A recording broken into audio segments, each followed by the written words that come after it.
At 9:47 that morning, my husband texted me to say he loved me, while he was sitting 10 feet away kissing another woman in my restaurant. If you had told me that was how my second anniversary would begin, I would have laughed. Not because it was funny, but because some betrayals feel too obscene to be real until they're happening right in front of your eyes. I was standing in the back office of Rosewood Kitchen, the restaurant my grandmother built with her bare hands, wiping flour off the counter and planning a special dinner I thought might save my marriage. The smell of cinnamon and roasted peppers hung in the air, warm and familiar, the kind of smell that used to mean home. I remember thinking, if I just get tonight right, maybe Daniel and I can find our way back to each other. That was the exact moment my phone buzzed. Happy anniversary, babe. Stuck at work. Can't wait to celebrate tonight. Love you. I stared at the screen for a second longer than I should have. Something in me wanted to believe him. After months of distance, late nights, and conversations that felt like walking through fog, I wanted to believe we were still something worth saving. Then I looked up. Through the glass partition that separated my office from the dining room, I saw a navy blazer I knew better than my own reflection. My heart didn't race, it didn't shatter, it just stopped, like a clock hitting the end of its battery. Daniel was sitting at a corner table near the front window, relaxed, comfortable, like a man with nothing to hide. And he wasn't alone. The woman across from him had long red hair that caught the morning light in soft waves. She leaned forward, her hand resting on his arm like it belonged there, like she had done it 100 times before. I told myself I was mistaken. That grief does strange things to your vision. That exhaustion can play tricks on your mind. Then she stood up. She walked around the table slowly, deliberately, and slipped her arms around his neck from behind. Daniel tilted his head just slightly, the way he always did when he was about to kiss someone he knew well. And then he kissed her. Not a polite kiss, not something you could explain away. It was the kind of kiss that carries history, intimacy, ownership. His hand came up to her face, fingers resting against her cheek in a gesture I had once believed was mine alone. My phone slipped from my hand and hit the floor, the sound sharp against the quiet hum of the restaurant. The message was still glowing on the screen. Love you. I remember thinking, this is the moment everything ends. Not with a scream, not with a fight, just a quiet, undeniable truth that settles into your bones and refuses to leave. I reached for the door. Every part of me wanted to walk out there, to drag the truth into the open, to make him look at me while he tried to explain something that could never be explained. I could already hear my voice in my head, steady but cutting, asking him how long, asking her who she thought she was. My hand touched the handle, and that's when someone grabbed my shoulder. Not hard, not aggressive, just firm enough to stop me. I turned around, my pulse finally catching up with the rest of my body, and found myself staring into a face I hadn't seen in years. Rachel Morgan. She looked older than I remembered, sharper somehow, like life had carved precision into her features. Her dark hair was pulled back, and there was a calm in her eyes that didn't match the chaos exploding inside me. Don't, she said quietly. Her voice wasn't loud, but it carried weight. The kind of weight you only hear in people who have seen things you can't unsee. What are you... My voice broke before I could finish the sentence. Rachel, I know, she said. She didn't even glance toward the dining room. She didn't need to. I've been sitting at the counter for the last 20 minutes. I saw him come in. I saw her kiss him. And I saw your face when you looked up. My chest tightened. Then you know I have to go out there. No, she said again, more firmly this time. You don't. I shook my head, pulling slightly against her grip. He's in my restaurant, with another woman, on our anniversary. You expect me to just stand here? Rachel leaned in closer, her voice dropping to a whisper that somehow felt louder than anything she could have shouted. If you walk out there right now, emotional and unprepared, he will lie to you. He will twist this. And whatever he's really doing. She paused, her eyes locking onto mine. You'll never see it coming. Something in the way she said that made the room feel colder. What do you mean? I asked, my voice barely there. She held my gaze for a long second, then said quietly, "This isn't just an affair." I felt the ground shift under me. "Then what is it?" I whispered. Rachel's expression didn't change, but something in her eyes hardened. "It's the beginning," she said, "and trust me, you haven't even seen the worst part yet." I don't remember leaving the restaurant, but I remember the sound of the rain hitting my windshield like something trying to wake me up. Rachel had pressed a business card into my hand and said, "Go home. Look, don't confront him. Not yet." There was something in her voice that didn't leave room for argument, the kind of certainty that comes from experience you don't want to imagine. So I listened. Maybe not because I trusted her completely, but because something deep inside me knew that whatever I had just witnessed was only a surface crack in something much larger. The drive home should have taken 15 minutes. I made it in 8. My hands were tight on the steering wheel, my breath shallow, my thoughts bouncing between disbelief and something colder, sharper. Not grief, not yet. Something like instinct waking up. Daniel's car was already in the driveway. For a second, I just sat there staring at it. The same car I had helped him pick out. The same car we drove on weekend trips, windows down, music too loud, laughing like we were the kind of couple people envied. It looked exactly the same as it always had. That might have been the most disturbing part. Nothing on the outside had changed, but everything had. I stepped out into the drizzle and walked up to the front door. The house greeted me with silence. Not peaceful silence, the kind that feels staged, like a room waiting for something to happen. "Daniel?" I called out, my voice steady in a way I didn't feel. No answer. I moved through the living room slowly, the throw blanket still folded over the couch, his coffee mug in the sink. A pair of his shoes by the door, slightly crooked like he had kicked them off in a hurry. Everything looked normal. Too normal. I don't know what made me turn toward his office. Maybe it was Rachel's voice echoing in my head. "Look, don't confront him. Not yet." The door was half open. That alone was strange. Daniel was meticulous about his space. His office was always closed, always organized, always off limits in a way that felt subtle but intentional. He used to joke that it was just boring work stuff, spreadsheets, contracts, things I wouldn't care about. I believed him. I stepped inside. The first thing I saw was the paper on his desk. It wasn't hidden. It wasn't tucked away. It was sitting right there in the center, like it had been left out deliberately or forgotten in a rush. Either way, it felt like walking into a trap that had already been set. I moved closer. Petition for dissolution of marriage. My name was there. Emily Carter, listed as respondent. His name, Daniel Carter, listed as petitioner. The document was complete. Every section filled out, every detail accounted for, except one line, my signature. I felt something inside me go very still. No anger, no tears, just a quiet, precise awareness that this wasn't impulsive. This wasn't something he had drafted in a moment of frustration. This was planned, structured, final. I flipped the page. Underneath it was another document, a valuation report, Rosewood Kitchen, $2.8 million. I stared at the number for a long time, not because of what it was worth, but because of what it meant. That restaurant wasn't just a business. It was my grandmother's life. It was my life.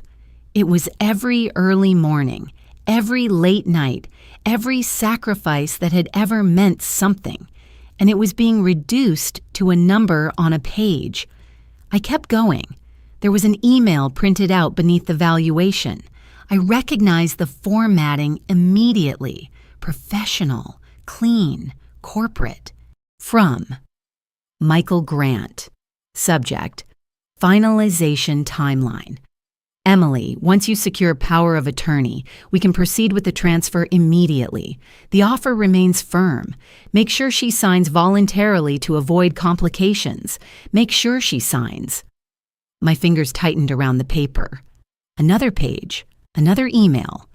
We'll need her in a weakened state before the deadline.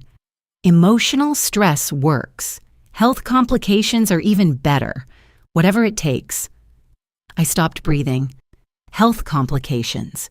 The words echoed in my head, bouncing off memories I hadn't connected before. The nausea, the exhaustion, the mornings I could barely stand in my own kitchen without feeling like the floor was tilting under me. The doctor visits that ended with polite shrugs and vague explanations. Stress, they said. Burnout. You need rest.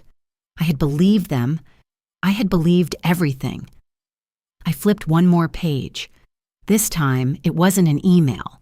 It was a printed screenshot of a text conversation. The contact name at the top made my vision blur for a second before it snapped back into focus. Olivia.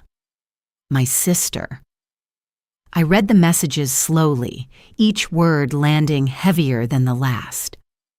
Tomorrow is your anniversary with her, right? Yeah, I'll keep her calm. She still thinks we're fixing things. Good.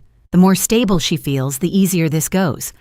After this is done, it's just us. Seattle, the new place. Everything we talked about, I want that. I want our life.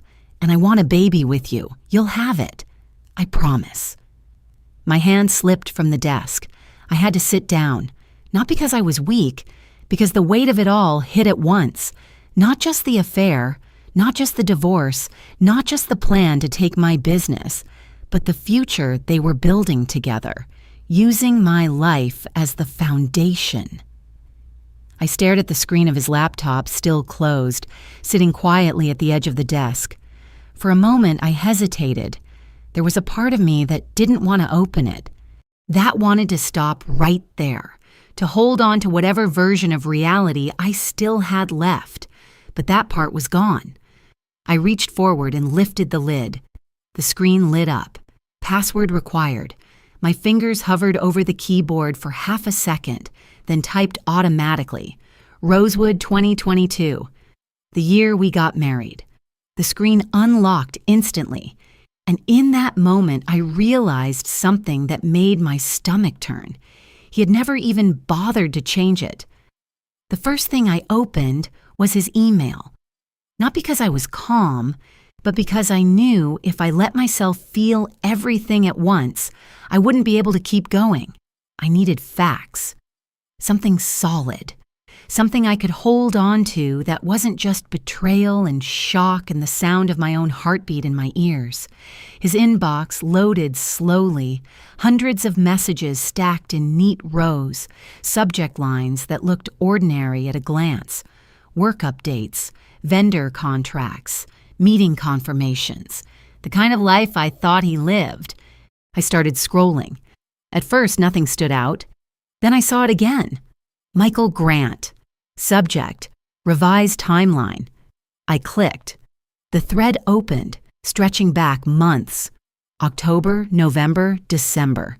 Each message more precise than the last, like steps in a plan that had been carefully mapped out long before I had any idea I was part of it. Once you obtain power of attorney, we can close within 72 hours. The funds are ready. Make sure she signs willingly. We don't want any legal disputes. Then a reply from Daniel. Working on it. She's been off lately. Easier to manage. I felt something tighten in my chest. I kept reading. Timeline extended to 90 days. You need to accelerate. Emotional instability is key. If she's physically unwell, even better. Less resistance. Daniel again, under control. She's already struggling. Just need to push a little further. Push a little further. My hands went cold. I could see it now. All of it laid out in plain language like a business transaction. My life reduced to strategy. My body reduced to leverage. I clicked out of the email and opened another folder. Personal. There was only one subfolder inside. Initial M. My stomach dropped. I opened it. Photos, dozens of them. The first one loaded and I almost closed the laptop. Not because I didn't want to see it, but because some part of me still hoped I was wrong. I wasn't. Daniel and Olivia stood together on a beach I recognized instantly. Cannon Beach. The same place he had proposed to me. The same place I had said yes, believing I was stepping into a future built on something real. In the photo, his hand rested on the small of her back, her head tilted toward him, smiling in a way I hadn't seen in years. Comfortable. Certain. I clicked the next image, a hotel room, her hair spread across a white pillow, his face buried against her neck. Another, a restaurant. Her hand wrapped around his, their fingers interlocked like it was the most natural thing in the world. The timestamp sat in the corner of each photo. 18 months. 18 months of lies. 18 months of shared holidays, family dinners, quiet mornings, all layered over something else entirely. Something I had never been meant to see. I closed the folder and sat there for a moment staring at the desktop, my reflection faintly visible in the screen. I didn't recognize the woman looking back at me, not because she looked different, but because something inside her had shifted. I opened the Messages app. The thread with Olivia was right there. Unread messages stacked neatly at the top. I clicked it. The most recent exchange filled the screen. Last night. Olivia. Tomorrow's her anniversary, right? Daniel. Yeah. Olivia. Are you actually going through with all this? There was a pause in the conversation, then his reply, relax. I'll send her something sweet in the morning. Keep her stable. By fall, this is done. My throat tightened. Olivia. I want this to be over. I want us. I want our life. Daniel. You'll have it. Olivia. And the baby? My vision blurred for a second. Daniel. Soon. Olivia. Promise? Daniel. I promise. I slammed the laptop shut. The sound echoed through the room, louder than anything else had been. My hands were shaking now, but it wasn't from shock anymore. It was something deeper, something hotter. A baby. My sister wanted a child with my husband, and he was promising it to her like it was something he could just give away, like everything else in my life.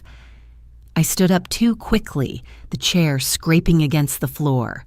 The room tilted for a second, and I had to steady myself against the desk. That's when I remembered the line in the email. Health complications are even better. The words hit differently now, not abstract, not theoretical, real.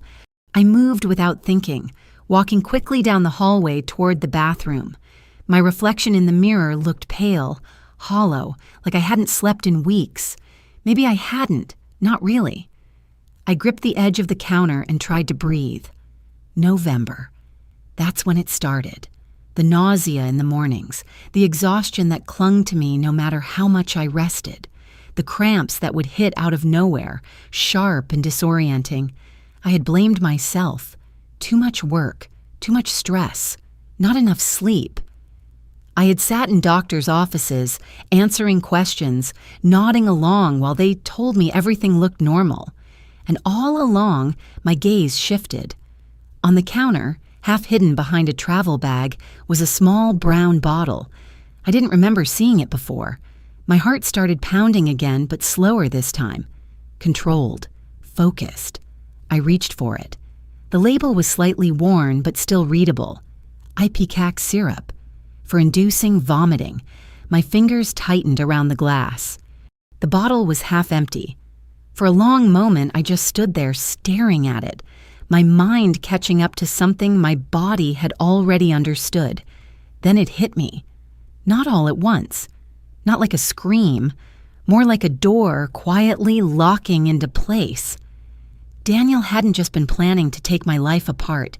He had already started, and I had been drinking it every morning, believing it was love. I didn't confront him that night. That was the first decision that saved my life. I stood there in the bathroom, the small brown bottle still in my hand, and I forced myself to breathe slowly, evenly, like nothing had changed, because everything had changed. And if I wanted to survive what came next, I couldn't let him see it. I placed the bottle back exactly where I found it. Same angle, same position behind the travel bag. Then I turned on the faucet, splashed cold water on my face, and watched myself in the mirror until my expression softened into something familiar, something safe. By the time I heard the front door open, I was sitting on the edge of the bed, flipping through a cookbook I hadn't actually read in months. "Hey, sweetheart," Daniel called, his voice warm, easy, like the man I married. My stomach turned, but I didn't let it show. "In here," I said. He walked in a moment later, loosening his tie, that same navy jacket draped over his arm. He looked tired, or maybe I had just never noticed how carefully he performed that look before. "Long day," he said, leaning down to kiss my forehead. I forced myself not to pull away. "I figured," I replied softly. "You missed lunch." "Yeah, meetings ran over." He smiled, the same smile that used to make me feel chosen, but I was thinking, maybe we still do something tonight. Anniversary, right? Anniversary. The word landed like glass. "I'd like that," I said. And for a second, I almost believed my own voice. He moved toward the kitchen. "I'll make us some coffee first." My heart didn't race this time. It slowed.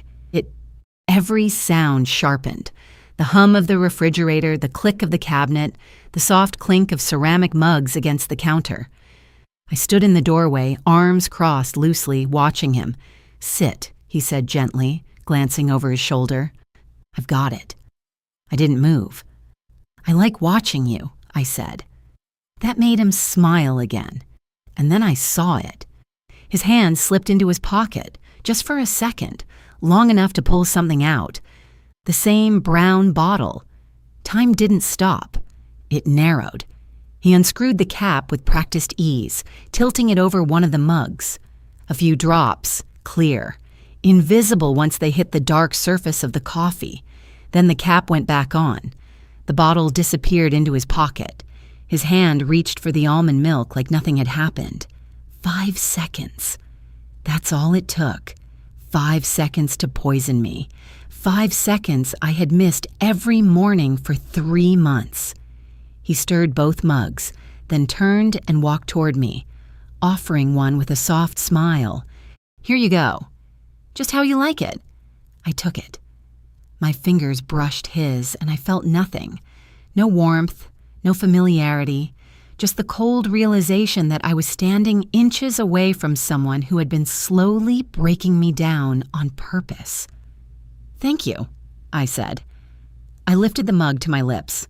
The smell hit me first, bitter coffee, and underneath it something faint, chemical, wrong. I let it touch my lips, barely, then lowered it. "Perfect," I said. He leaned against the counter, sipping his own, scrolling through his phone like the moment had already passed. Maybe he was texting her. Maybe he was planning how to finish this. "You okay?" he asked, glancing up. "Just tired," I said.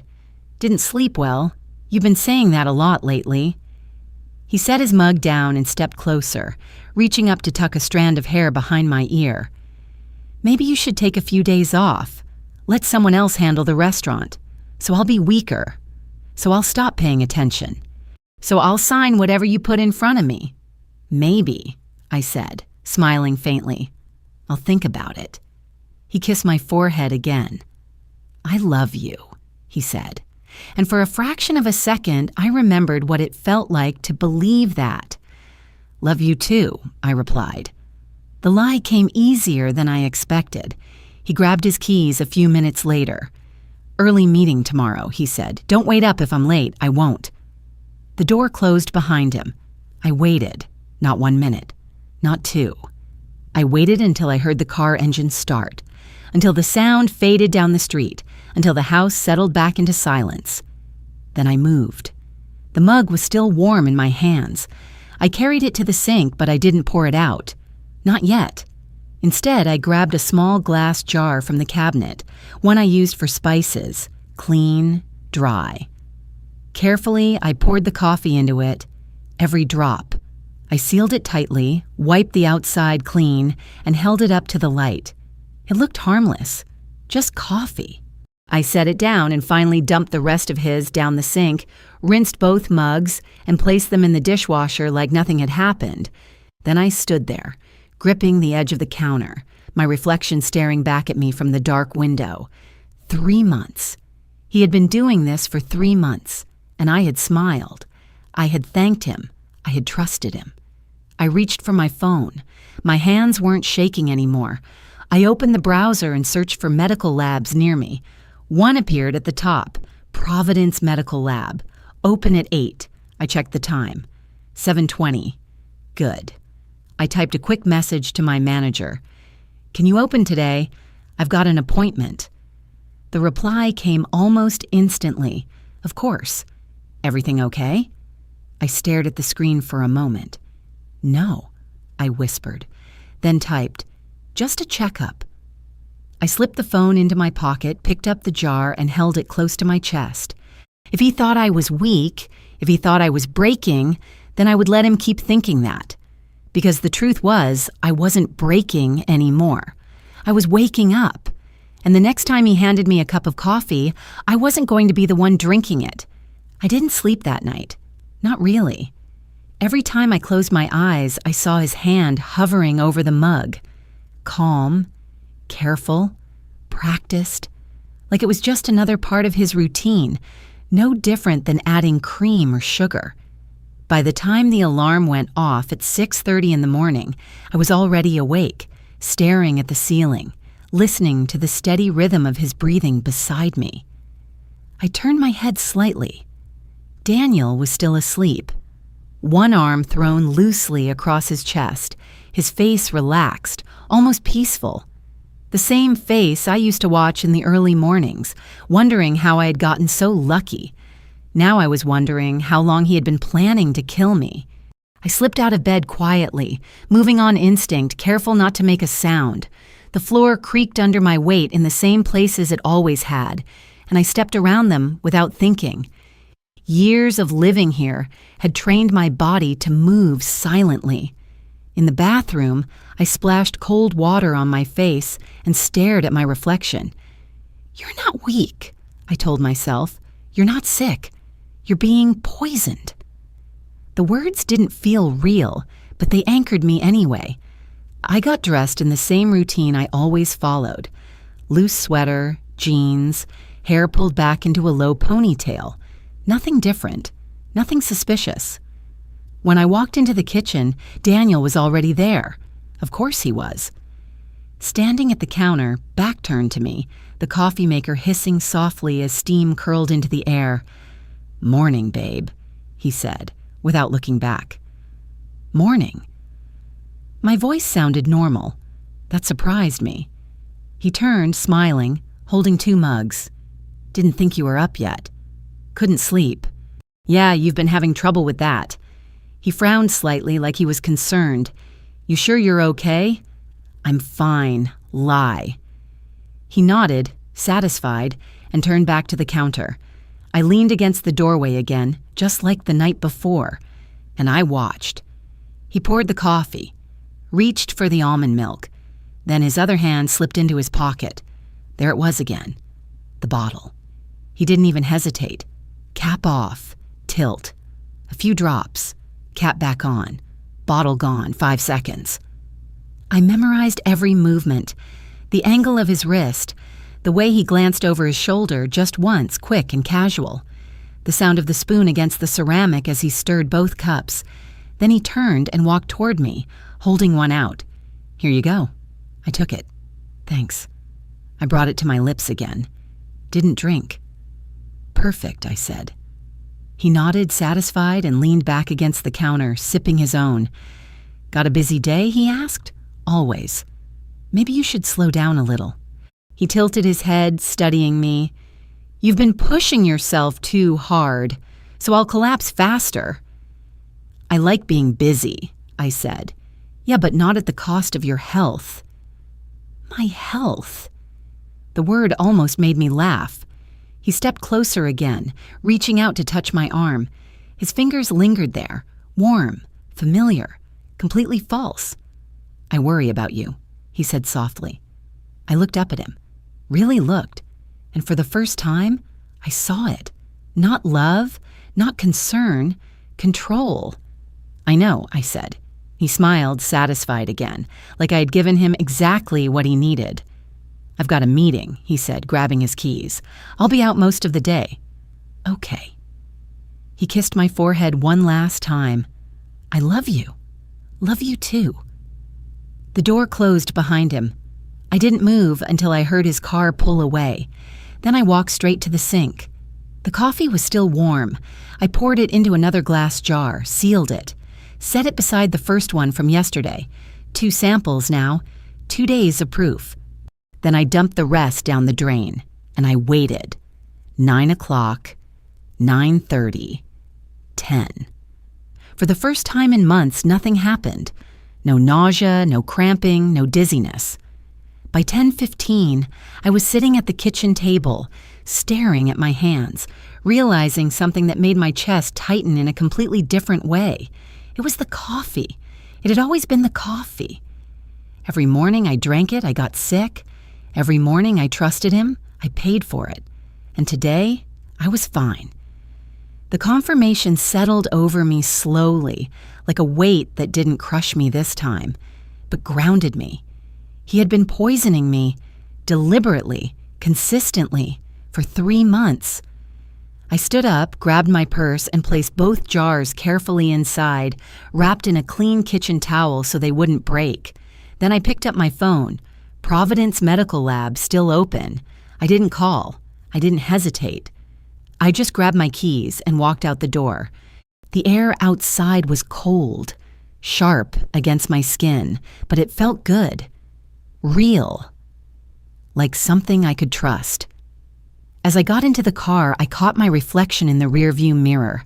I still looked tired, still looked like someone who had been worn down. But behind that, there was something else now. Clarity, focus. I started the engine. 3 days, I thought. That's what the lab would probably say. 3 days to confirm what I already knew. 3 days before I had proof. Real proof. The kind that didn't disappear when someone smiled at you and told you everything was fine. I pulled out of the driveway, my hands steady on the wheel. Daniel thought I was getting weaker, thought I was breaking down, thought I was exactly where he needed me to be.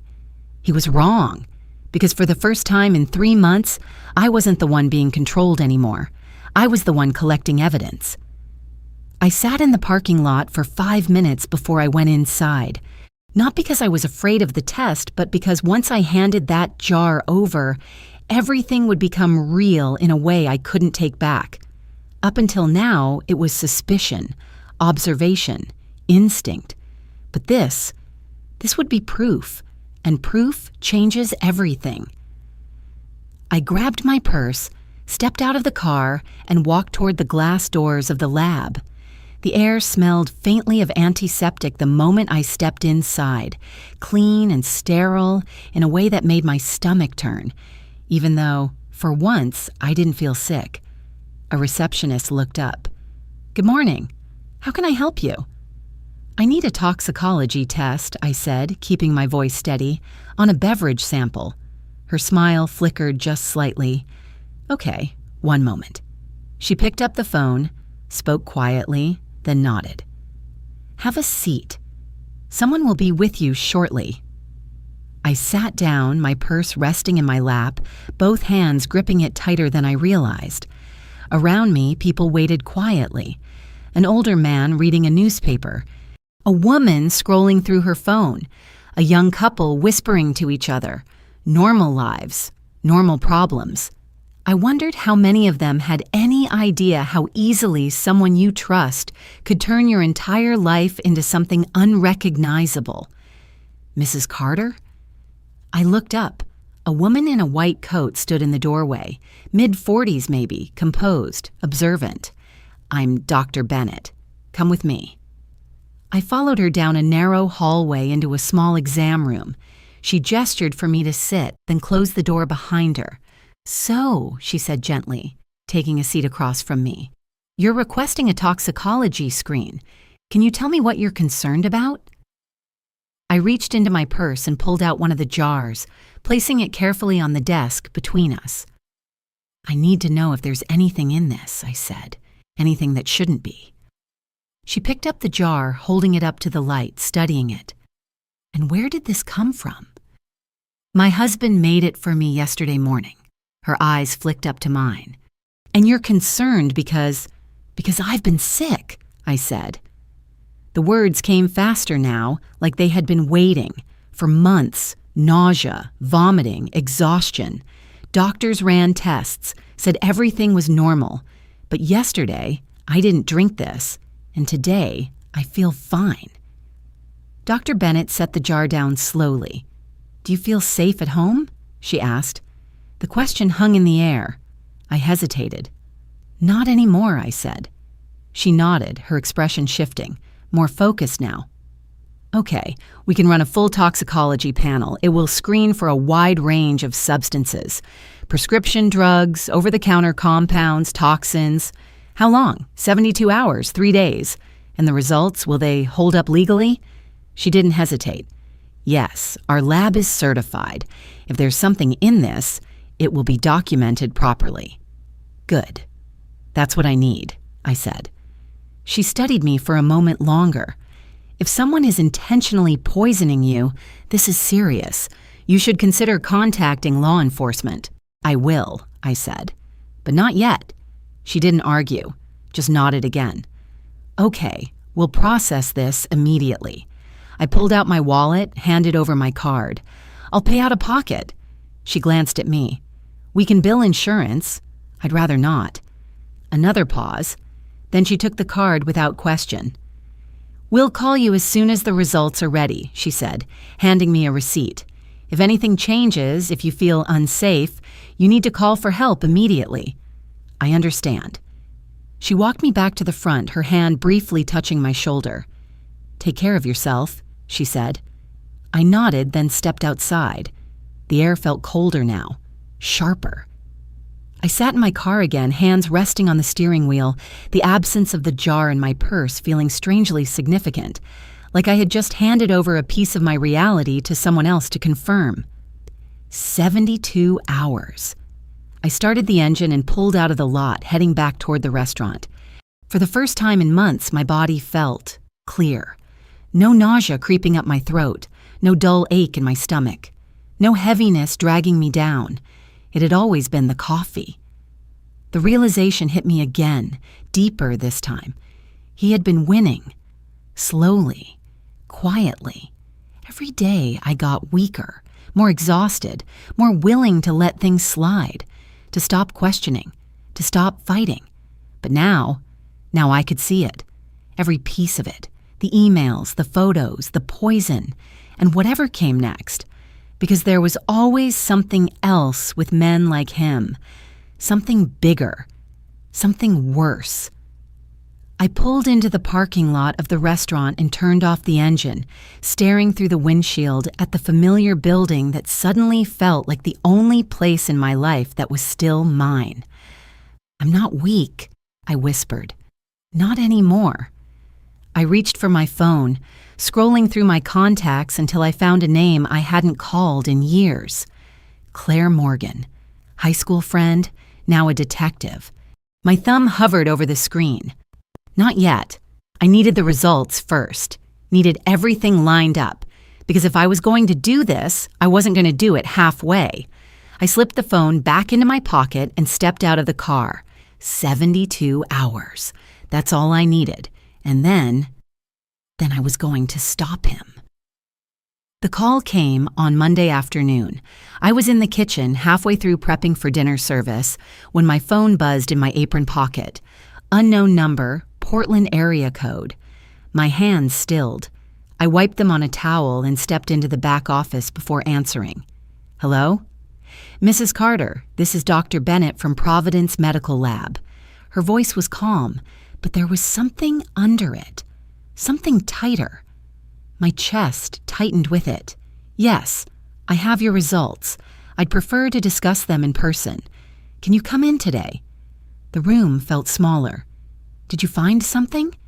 A pause. Yes. That was all she said. I'll be there, I replied. I didn't hang up right away. Just stood there for a second, phone still pressed to my ear, listening to the silence on the other end. Then I moved. I told my manager I had an emergency. Didn't explain, didn't need to. Grabbed my coat, my keys, and was in the car before I could let myself think too much. The drive felt longer than it was. Every red light stretched. Every second dragged. By the time I pulled into the lot, my hands were steady again, not calm, focused. Dr. Bennett was waiting for me in the same room. A manila folder sat on the desk between us. She didn't waste time. Zoe, she said gently, the results came back this morning. I double-checked them with the lab before calling you. She opened the folder and slid the report toward me. Take a look. I didn't understand most of what I was seeing. Chemical names, numbers, concentrations. But one line was highlighted. Ipecac syrup detected. 15 milliliters per standard serving. My vision narrowed. Ipecac, I said quietly. Yes, she replied.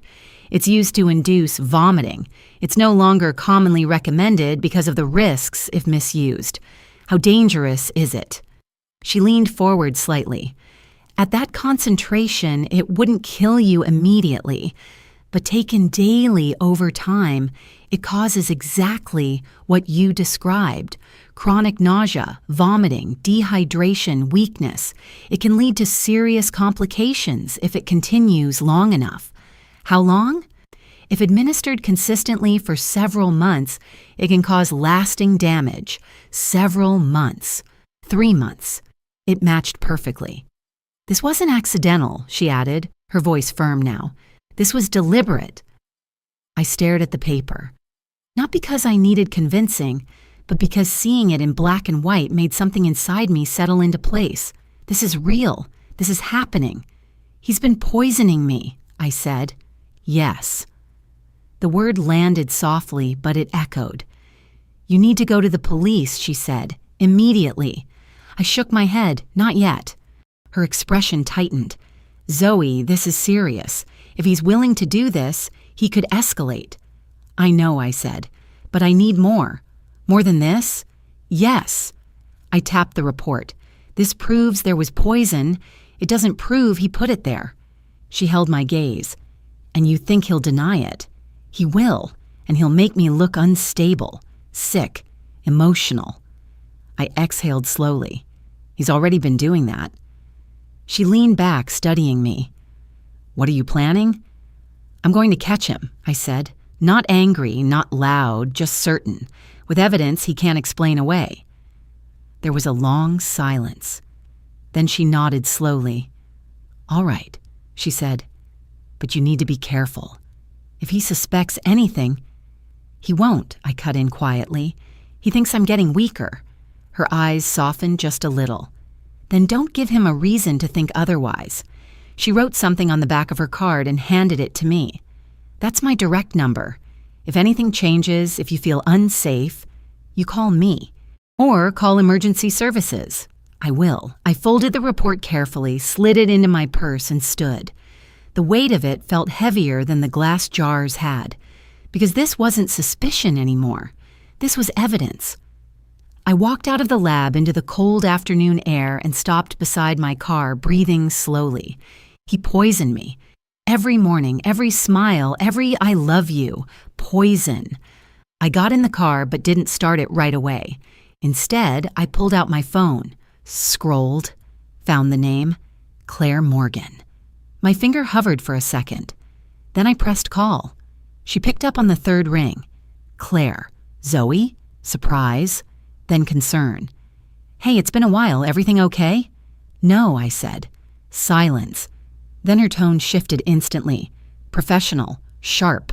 What's going on? I need your help. What kind of help? I looked down at the lab report in my hand, the kind that puts someone in prison. Another pause. Start talking. I leaned back in the seat, my grip tightening around the phone. My husband has been poisoning me for 3 months, I said, and I have proof.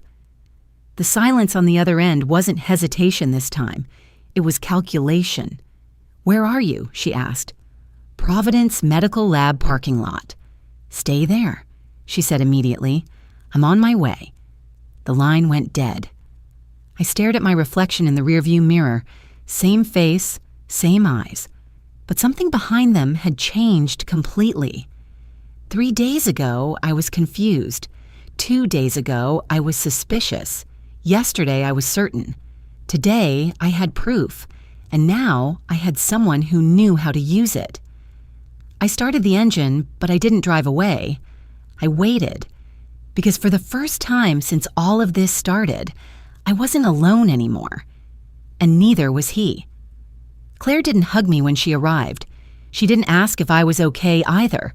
She walked straight up to my car, opened the passenger door, and slid in like she was stepping into a case, not a reunion.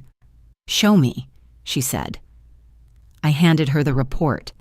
She read it once, then again, slower the second time, her jaw tightening just slightly as she reached the highlighted line. Ipecac, she muttered. Daily exposure at this level. She exhaled. Jesus, Zoe. I didn't say anything. I didn't need to. She looked up at me. How long? 3 months. Her eyes darkened. And you're sure it's him? I nodded. I saw him do it twice. That changed something. Her posture shifted, more focused now. Walk me through it, she said. So I did. The coffee, the bottle, the emails, Olivia, the photos. Every piece laid out one after another, no longer just a story in my head, but a sequence of facts. Claire didn't interrupt. She just listened, occasionally asking a precise question that forced me to be clearer, sharper. When I finished, she leaned back in the seat and looked out the windshield for a moment. Then she turned back to me. You've got a strong foundation, she said, but it's not enough yet. I felt something tighten in my chest. What do you mean? This proves there was poison, she said, tapping the report. It doesn't prove he administered it, not in a way that holds up cleanly in court. I saw him, and right now, that's your word against his. I clenched my jaw. So what do I need? Her answer came without hesitation. Direct evidence. What kind? Video, audio. Something that shows him doing it or admitting it. Something a defense attorney can't twist. I stared at her. So I go back into that house and just wait for him to poison me again? No, she said immediately. You don't drink anything he gives you again. Ever. Then how do I catch him? Claire leaned forward slightly, her voice lowering. We set a trap. The words hung there between us. What kind of trap? I asked. The kind where he thinks he's still in control. I felt a slow, cold understanding begin to form.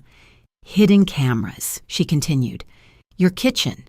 Anywhere he prepares food or drinks. You're allowed to record in your own home.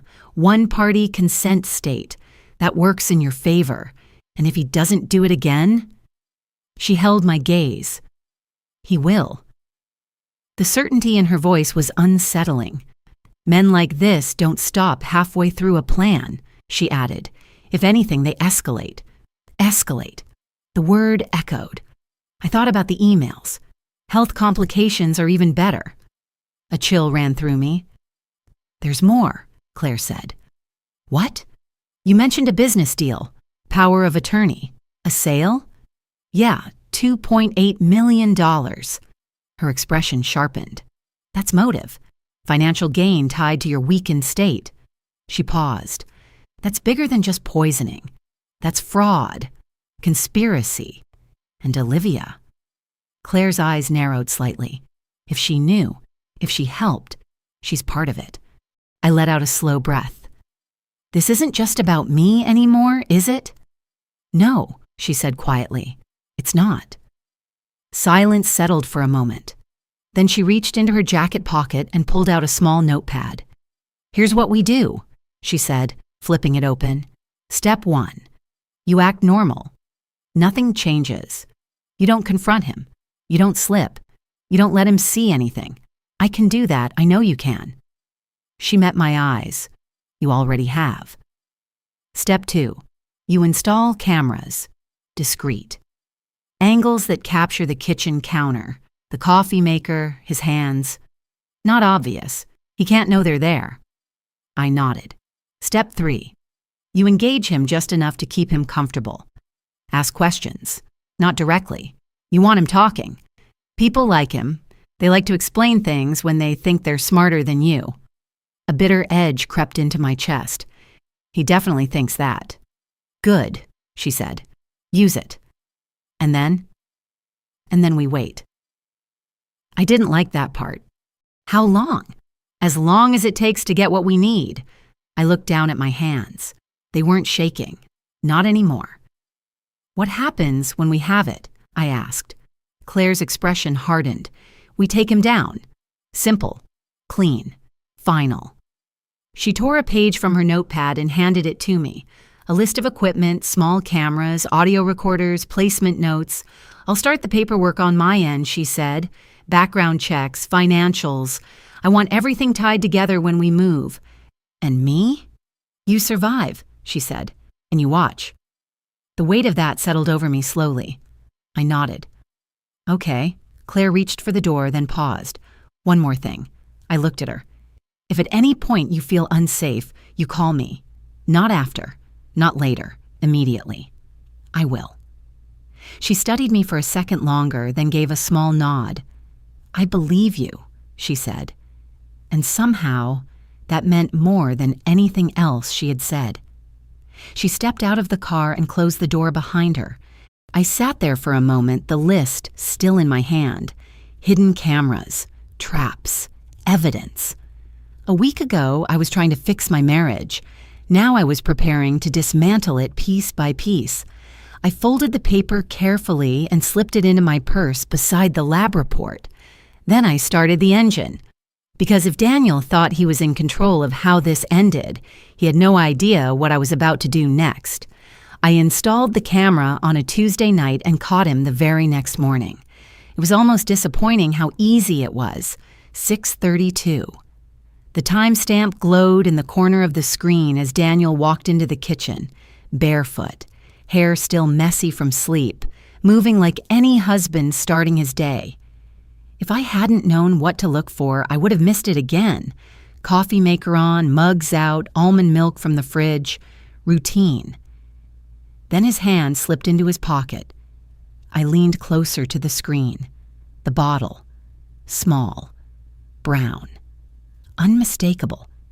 He didn't hesitate. Didn't look around for long. Just a quick glance over his shoulder. More habit than fear. Then he unscrewed the cap, tilted it over one mug, and let a few drops fall in. 5 seconds. That was all it took. He stirred both cups, picked them up, and walked out of frame. I paused the video. My hands were steady, but something inside me felt like it had locked into place. This wasn't suspicion anymore. This wasn't instinct. This was evidence. Clear. Visible. Real. I watched it again. And again. Each time, the same movements, the same calm precision, no guilt, no hesitation, just a man completing a task he believed was necessary.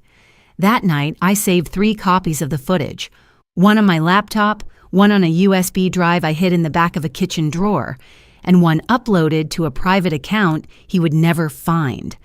Then I sat in the dark, the glow of the screen fading, and realized something I hadn't let myself think about yet. If he was this comfortable, then this wasn't the end of his plan. It was the middle. The next piece came 2 days later.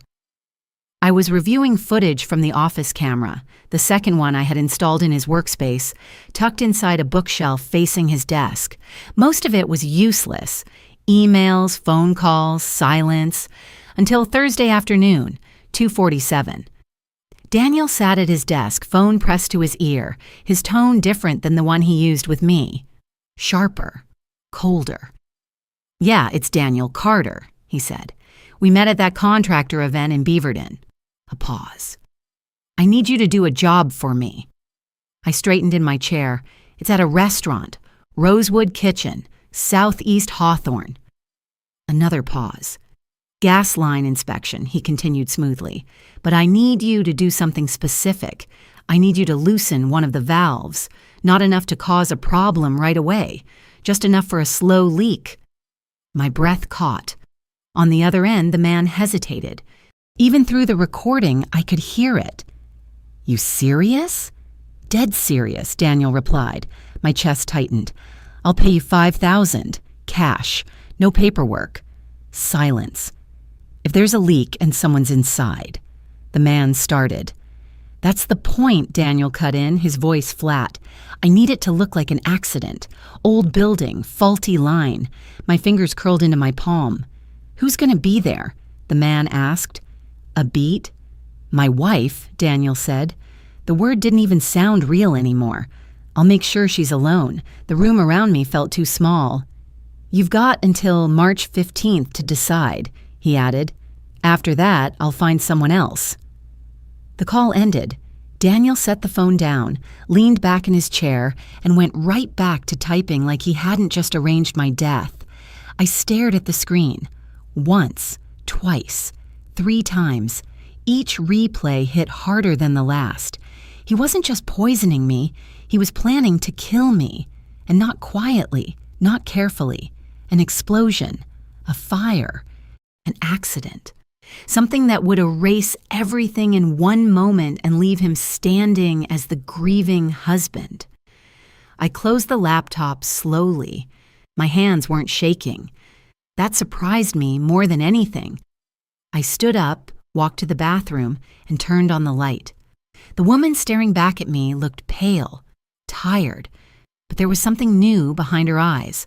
Not fear, not anymore. Anger, cold, focused, unshakable. I went back to the bedroom, opened my laptop again, and exported the video file. 3 copies. Phone, USB, cloud. Then I picked up my phone and called Claire. She answered immediately. "Tell me you've got something," she said. "I do," I replied, "and it's worse than we thought." A pause. "How bad?" I looked at the frozen frame on my screen. Daniel, mid-sentence, calm as ever.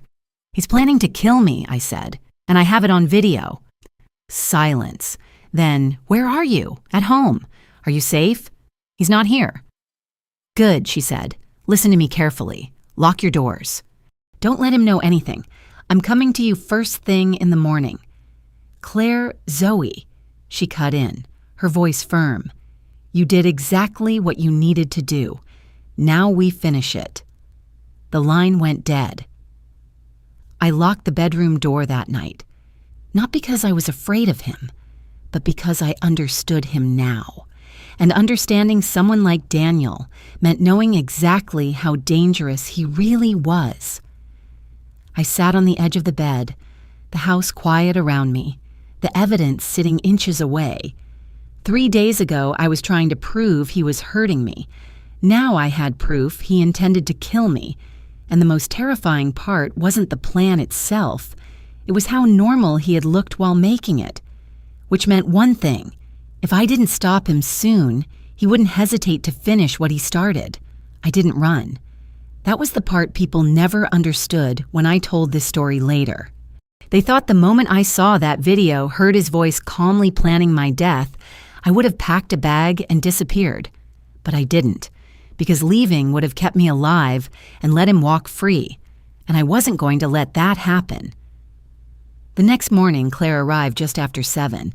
She didn't waste time with small talk. I handed her the laptop, the footage already pulled up, and watched her face as she listened. She didn't interrupt, didn't react at first. But when Daniel said, "My wife," something in her expression hardened. When the video ended, she closed the laptop slowly. "Okay," she said, "just that. Okay?" "What happens now?" I asked. "We move," she replied. Fast. Everything shifted after that.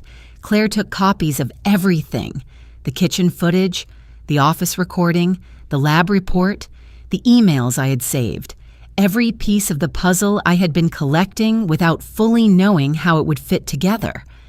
Now it did. By noon, she had a warrant in motion.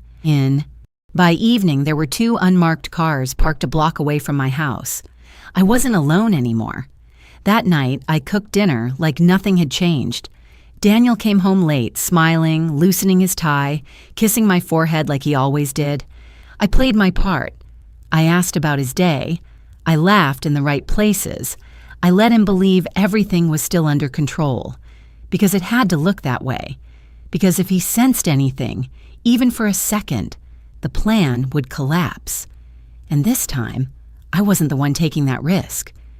"Big day tomorrow," he said casually, pouring himself a drink. "Yeah?" I asked, keeping my tone light, thinking about making some decisions, moving things forward. I knew what that meant. The sale, the transfer. The moment he thought he would finally take everything. "That sounds good," I said. He smiled at me, satisfied. "You've been doing better lately," he added, "health-wise." I met his eyes. "I feel better," I said truthfully, because I hadn't touched his coffee in days. "Good," he said. "I like seeing you like this. Control." That was all it ever was. The next morning, everything came together, 6:32. Same routine, same kitchen, same coffee. Claire's team was already in position. Unmarked cars, warrant signed, officers waiting for the signal. I stood in the doorway watching him. Coffee maker on, mugs out. His hand slipped into his pocket. The bottle appeared. He tilted it over the mug. And that was it. That was the moment. "Now," I said quietly. I didn't shout, didn't move, but it was enough. The front door opened seconds later. 2 officers stepped in. "Daniel Carter," one of them said, voice clear, controlled. "Put your hands where we can see them." He froze. The bottle slipped from his fingers, hitting the counter with a soft, hollow sound. For a second, he looked confused. Then he looked at me. Really looked. And I saw it. The realization. "You," he said, not angry. "Not yet, just stunned." I didn't answer. Claire stepped in behind the officers, badge visible now. "You are under arrest for attempted murder, assault, and conspiracy to commit fraud," she said. His expression changed. Fast. "This is insane," he snapped. "You don't have anything." Claire nodded toward the kitchen. "We have everything." The officer moved in, cuffing him. He didn't fight. Not physically, but his eyes never left mine. "You think you've won?" he said quietly as they led him toward the door. I held his gaze. "You lost the moment you thought I was weak," I replied, and for the first time, he didn't have an answer. The door closed behind him. Just like that. 3 months of poison, 18 months of lies, an entire plan built on control and deception, ended in less than 30 seconds. The house felt different after he was gone. Quieter, cleaner, like something heavy had finally lifted.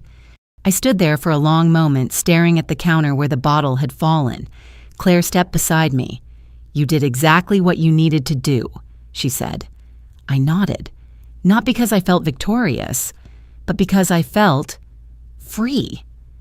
Weeks later, I would sit in a courtroom and watch him try to explain it all away. Months later, I would hear the sentence.